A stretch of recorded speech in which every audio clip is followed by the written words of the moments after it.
The confession that shocked the world. It was a Friday morning, May 2nd, 2025, on Gairloch Road in Lansdowne Station, Pictou County, Nova Scotia. 6-year-old Lily Sullivan and her little brother Jack, just 4, were at home. Their mother, Sarah Sullivan, said she stepped outside briefly to feed the family's dogs.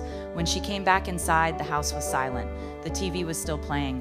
Jack's toy truck sat half-built on the floor. Lily's shoes were gone, the pink pair she always wore to play outside. The back door was open and the children were gone. If you're here to get closer to the truth, stay with me.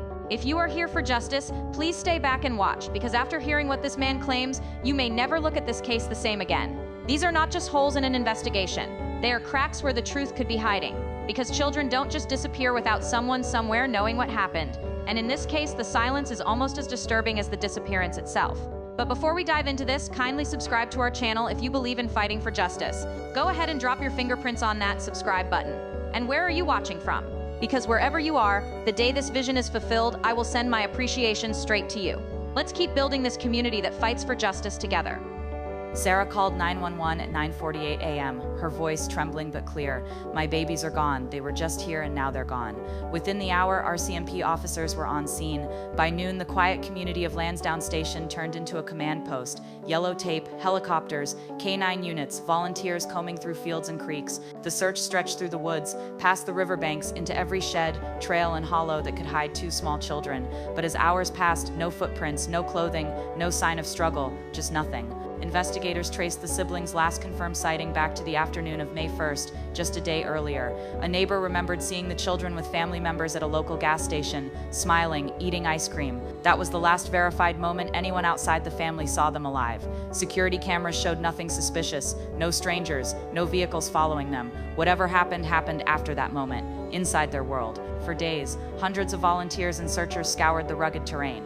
RCMP tactical teams went door to door. Helicopters swept low, scanning the forest canopy. Divers searched every nearby waterway. By day 3, the case had reached national headlines. By day 5, the Canadian Armed Forces were assisting with aerial scans, and still no sign of Lily or Jack. Narrator somber. It was as if 2 children had simply dissolved into the wind. Investigators began narrowing the circle. They ruled out abduction by strangers early. No ransom notes, no eyewitnesses, no vehicle sightings. Attention turned to those closest to the children, the family. Sarah Sullivan cooperated fully. Interviews, polygraphs, timelines. But detectives soon noticed inconsistencies in early statements from Don Wells, Sarah's partner and the children's father. Wells initially claimed he was working on a construction site 30 kilometers away that morning, but cell tower data showed his phone pinged near Gairloch Road between 9 and 9:20 a.m., roughly the same time the children disappeared. He later explained it as a detour to pick up tools. Police didn't buy it, but without physical evidence, they couldn't charge him. RCMP continue their search for missing siblings, Lilly and Jack Sullivan.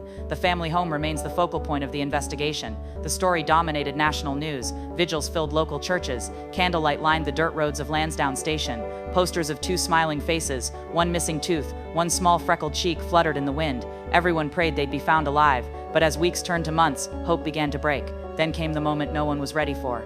In a closed-door interview with investigators, later leaked to the press, Don Wells reportedly broke down and made a shocking confession. He said, "It wasn't supposed to happen like that. I just lost control." According to sources, Wells claimed there had been an argument that morning, one that turned violent. He admitted to disposing of evidence near the back property line, though RCMP have never confirmed recovery of any remains. And yet, even after that alleged confession, no bodies were found. No official charges were filed. Was it a genuine confession, or a desperate broken man saying anything to end the pressure? The truth still locked away.